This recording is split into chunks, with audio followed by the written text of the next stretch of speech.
Years ago, when I first started woodworking, 30 some odd years ago, I was pretty much self-taught, and I did things the way that I thought they were supposed to be done. You know, using one of these, a tape measure. Well, it didn't work when it came to trim. Like this bench top I'm working on. I want to put this trim around the edge of it to dress up the edge. But in the olden days, I would have reached for one of these and measured from edge to edge and then try to transfer this measurement to the trim and then go and cut it. And then I'd come back and reinstall it, and it'd be too long or too short. And too short, you got to burn the piece and start all over. Well, in this video, I'm going to show you the way that I learned to do trim around an object like this, and it doesn't involve one of these. So let's get into it.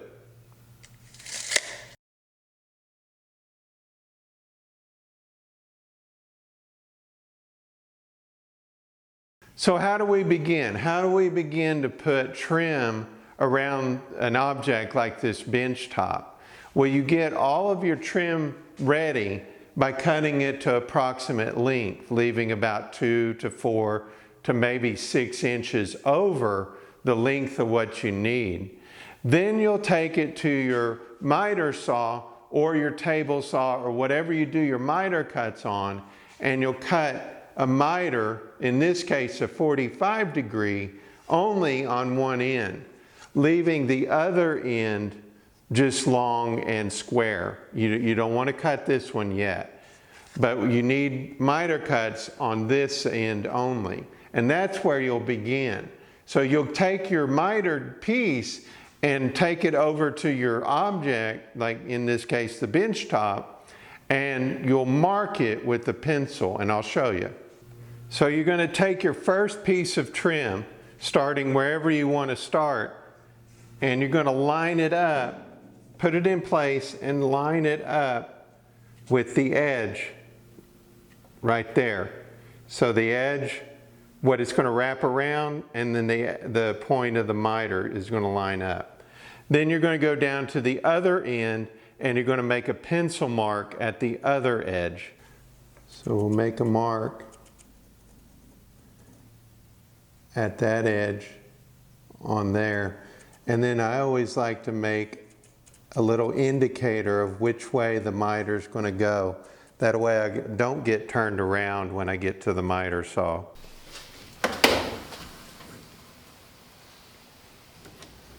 We're going to set it up, adjust our miter to 45 for this case.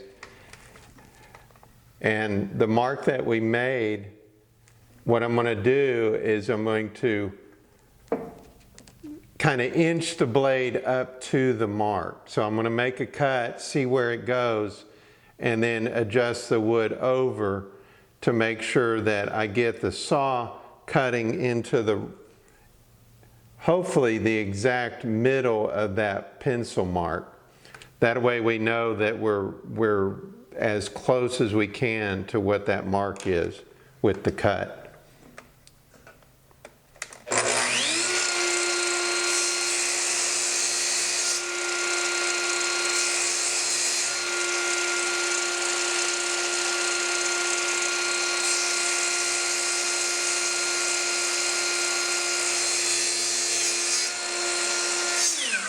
Now you might be asking yourself, I have a laser on my miter saw, so why would I cut and then inch up and move the wood and all that when I could just line up the laser and give it a cut and there I'm good, right?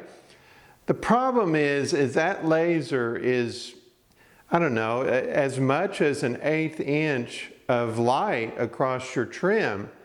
And if you rely solely on that laser to line up your cut with, then you can be off, you know, a 1/16 of an inch to, I don't know, close to an 1/8 of an inch.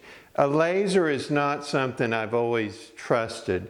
In fact, my miter saw did have a laser on it. It doesn't work anymore.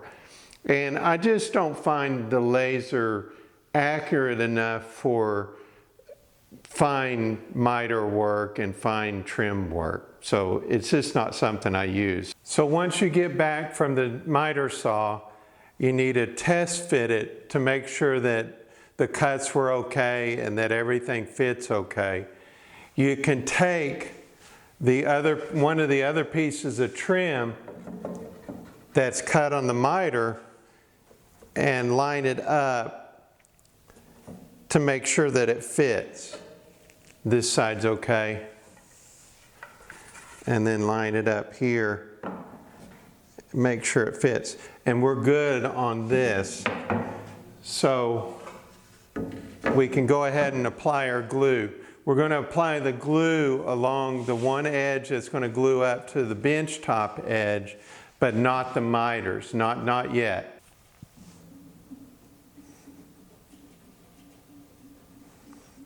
And we're going to attach it with an 18 gauge 2-inch finish nail.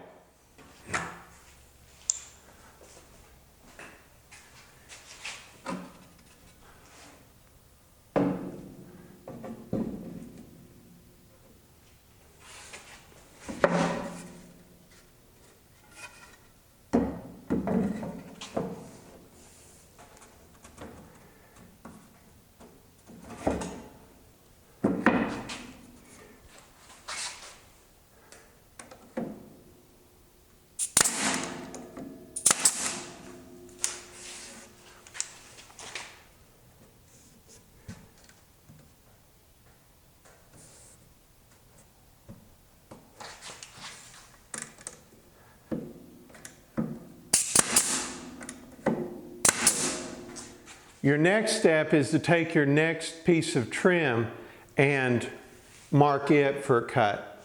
So you line it up.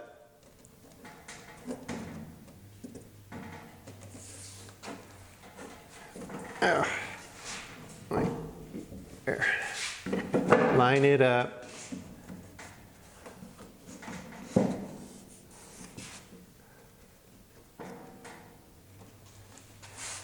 And mark it. Then after you cut it on the miter saw, test fit it, glue it into place, shoot some nails into it or whatever fastener you have on your project, and just keep on going around until you get to the other side.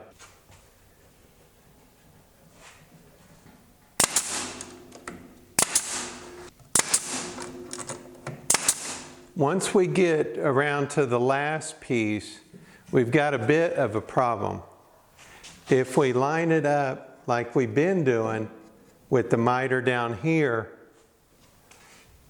we've got a gap down here, and that'll give us an inconsistent mark. So sometimes you can sneak up on it, make a cut that's a little long, and just keep kind of trimming it until it fits. Or what I'm going to do is flip it around and mark it on the outside edges. That way I'll make a mark here.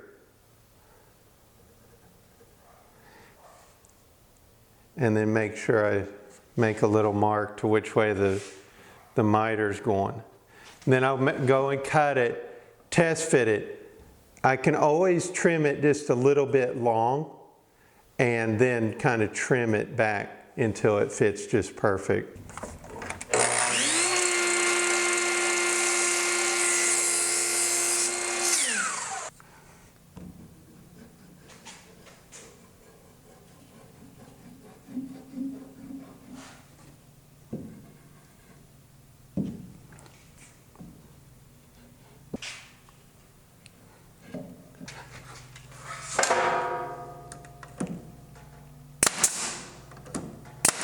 One tip I'd like to say about when you're sanding plywood or a veneer coat like what I have here, you got to be very careful when you're blending in an edge trim to the plywood itself, because if you're not careful you'll burn through. Like I'm a little bit high here, and if I'm not careful I'll burn through the veneer on the plywood, and I'll see it.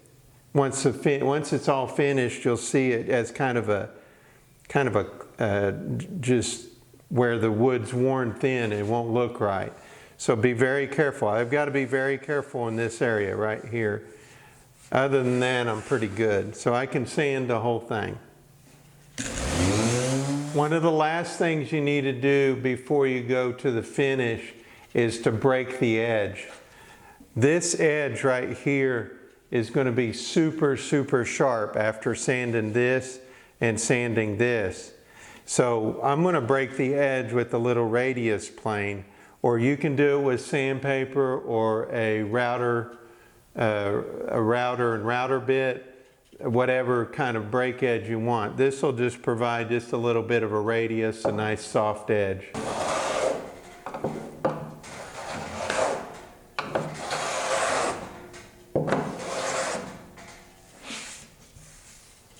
I hope you enjoyed this video on how to install trim.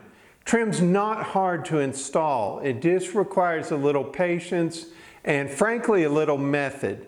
If you follow this method, you should get good results and be very happy with the outcome. If you want to follow the rest of this project, this woodworking bench top that I'm building, the video should be dropping soon. And if you like this video, please like or subscribe, and we'll see you in the next video. Thank you for watching.